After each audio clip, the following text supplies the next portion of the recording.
अस्सलाम वालेकुम dear students, कैसे हैं आप लोग। बेटा उम्मीद करता हूँ आप लोग ठीक होंगे।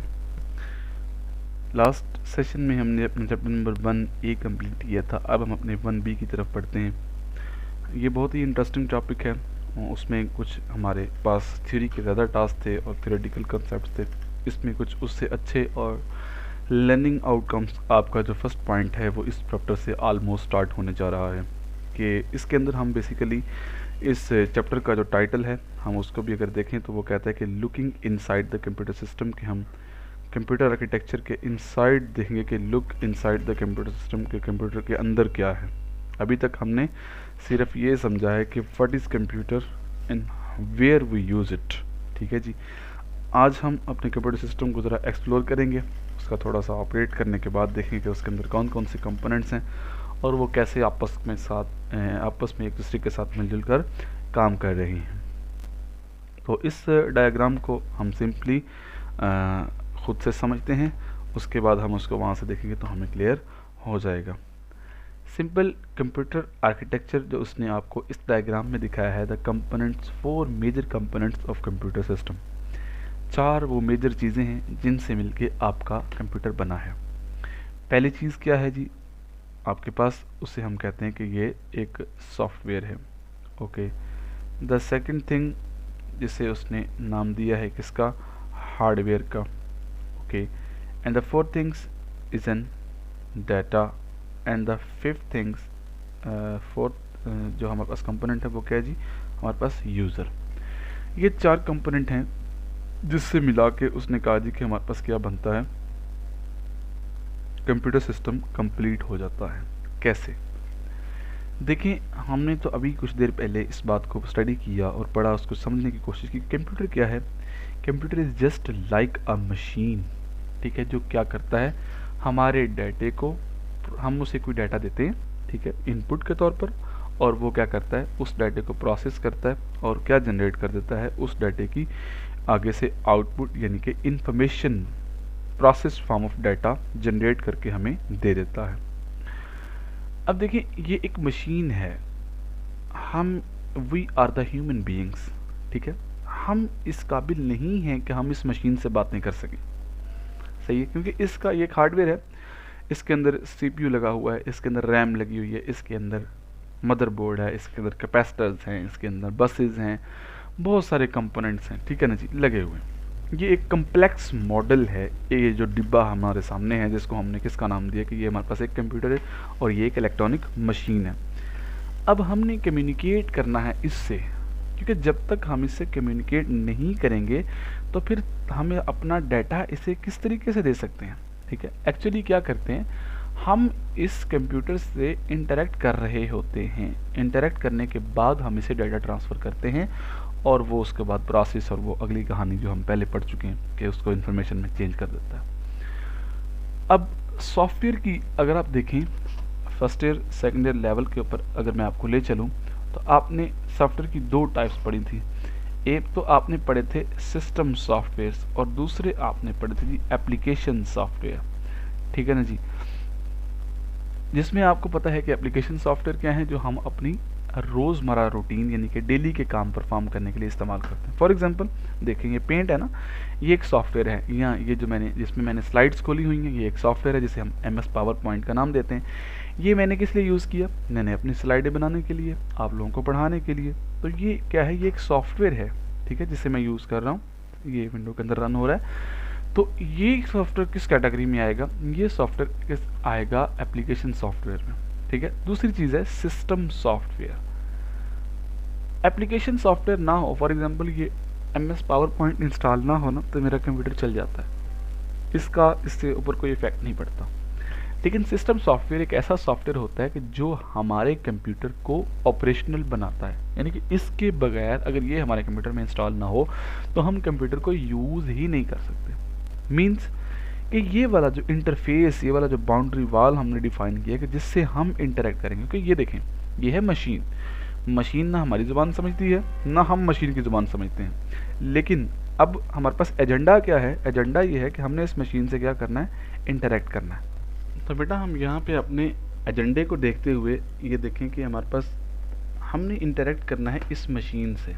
जो कि ना हमारी ज़बान समझती है ना हम इसकी ज़बान को समझते हैं। तो हम इस मशीन से इंटरेक्ट कैसे कर सकते हैं, हमारा इससे इनकी इंटरेक्शन कैसे हो सकती है? तो सिंपली फिर हम क्या करते हैं, इस सॉफ्टवेयर को यानी किस टाइप ऑफ सॉफ्टवेयर को, सिस्टम सॉफ्टवेयर, जिसे हम विंडो का नाम देते हैं अपनी ज़ुबान के अंदर। आपके मोस्ट कॉमन अभी तक शायद आप ये सोच रहे होंगे कि पता नहीं सिस्टम सॉफ्टवेयर क्या चीज़ है। तो बेटा विंडोज़ अगर आपके कंप्यूटर में नहीं होती तो आपका कंप्यूटर ऑपरेशनल नहीं होता, आप उसको यूज़ नहीं कर सकते। आप अपने इस डिब्बे को, या जो मशीन है ये आपकी किसी काम की नहीं होती। या सिंपली एक और एग्जांपल रियल वर्ल्ड में ले लें, क्योंकि आप लोग ज़्यादातर मोबाइल्स को यूज़ करते हैं। कभी कभी ऐसा होता है कि आपके एंड्रॉयड मोबाइल का सॉफ्टवेयर अगर करप्ट हो जाता है तो वो एंड्रॉयड क्योंकि एक ऑपरेटिंग सिस्टम है, ठीक है, एक सिस्टम सॉफ्टवेयर है, वो अगर आपके मोबाइल में नहीं होता तो आपका मोबाइल किसी भी काम का नहीं रहता। दूसरी चीज़ बेटा कंप्यूटर के अंदर क्या है, वो है हार्डवेयर। ये हार्डवेयर मशीन, ये जो डिब्बा है, इसके अंदर जितने भी कंपोनेंट्स हैं, सीपीयू है, आपकी रैम है, आपकी रोम है, और आपकी यानी कि हार्ड डिस्क है, ये डिफरेंट कंपोनेंट्स मिलकर क्या करते हैं आपके, ये भी ज़रूरी है कि ये दो चीज़ें हैं, मेनली ये दो ही चीज़ें हैं कि इन दोनों की कोलैबोरेशन से आपका कंप्यूटर सिस्टम क्या होता है, चलने के काबिल होता है। कि यानी कि आपके पास हार्डवेयर मीन्स आपके पास मशीन भी हो, और मशीन के ऊपर ये सॉफ्टवेयर यानी कि सिस्टम सॉफ्टवेयर भी इंस्टॉल हो, ताकि हम उस मशीन से इंटरेक्ट कर सकें, हम उस मशीन से बातें कर सकें, उसको यानी कि यूज़ कर सकें। आप देखिए ना, ये यहाँ पे मैं डिफरेंट एप्लीकेशंस मैंने इंस्टॉल की हैं, मैं यूज़ कर रहा हूँ, मैंने कोई डाटा मेरा पड़ा हुआ है, मैं माई कंप्यूटर पे जाता हूँ, मैं अपनी डी ड्राइव में जाता हूँ, अपना डाटा खोल लेता हूँ और डाटा शो अप करता हूँ। तो बेटा ये किसकी मदद से है, ये इस विंडोज़ की मदद से है जो मेरे कंप्यूटर में इंस्टॉल है। अगर विंडो ना हो तो मैं मशीन से ना तो इंटरेक्ट कर सकता हूँ, ना मशीन को मैं अपनी बात समझा सकता हूँ, ना मशीन मेरी बात को अंडरस्टैंड कर सकती है। तो जब तक कम्युनिकेशन पॉसिबल नहीं होगी, इंटरेक्शन पॉसिबल नहीं होगी, तो कंप्यूटर सिस्टम हमारे वजूद में नहीं आ सकता। उसके बाद सिंपली जब हमारे पास सॉफ्टवेयर इंस्टॉल हो जाता है, फिर हम अपना डाटा इसको पास करते हैं, ये डाटे को क्या करता है, प्रोसेस करता है, और प्रोसेस करने के बाद हमें रिज़ल्ट वापस दे देता है। और यूज़र्स सिंपली वही आर द एंड यूज़र्स जो हम अपने कंप्यूटर सिस्टम को यूज़ करते हैं। तो ये वो चार कंप्यूटर्स के कंपोनेंट्स हैं जिसकी आगे उसने कुछ एग्जांपल्स दी हैं। कि हार्डवेयर के बारे में उसने कहा जी कि mechanical device in the computer system, anything that can be touched, ठीक है, कि हर वो चीज़ जो टेंजिबल है, जिसे हम देख सकते हैं। फॉर एग्जांपल रैम है, रैम को हम महसूस कर सकते हैं, देख सकते हैं, छू सकते हैं, पकड़ सकते हैं।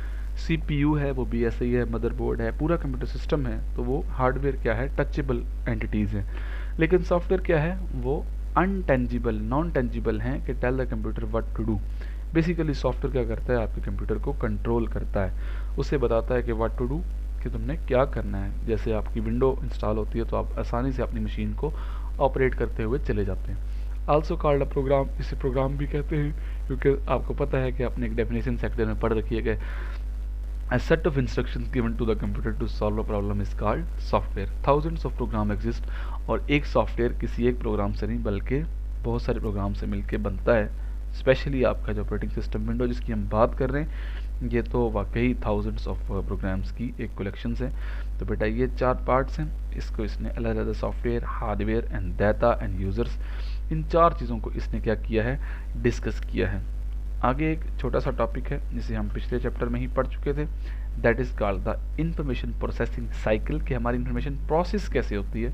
तो सिंपली बेटा हम कंप्यूटर को इनपुट देते हैं, कोई भी चीज़, कोई भी डाटा हमने उसे दिया, देने के बाद उसने उसको प्रोसेस किया, प्रोसेस करने के बाद उसने हमें मॉनिटर के ऊपर क्या दिखाई, हमारी आउटपुट शो अप करवा दी। तो ये इन्फॉर्मेशन प्रोसेसिंग साइकिल बच्चे हमारे चैप्टर नंबर 1 में डिस्कस हो चुका है। तो इसको आपने यहाँ से चार्ट जो है वो ये कंपोनेंट्स हैं, इनपुट, आउटपुट, प्रोसेसिंग और स्टोरेज, जिसे हमने, अगर मैं आपको रिमाइंड करवाता चलूँ तो इस डायग्राम की मदद से हमने कुछ समझने की कोशिश की थी कि हमारे पास इनिशियली क्या होता है।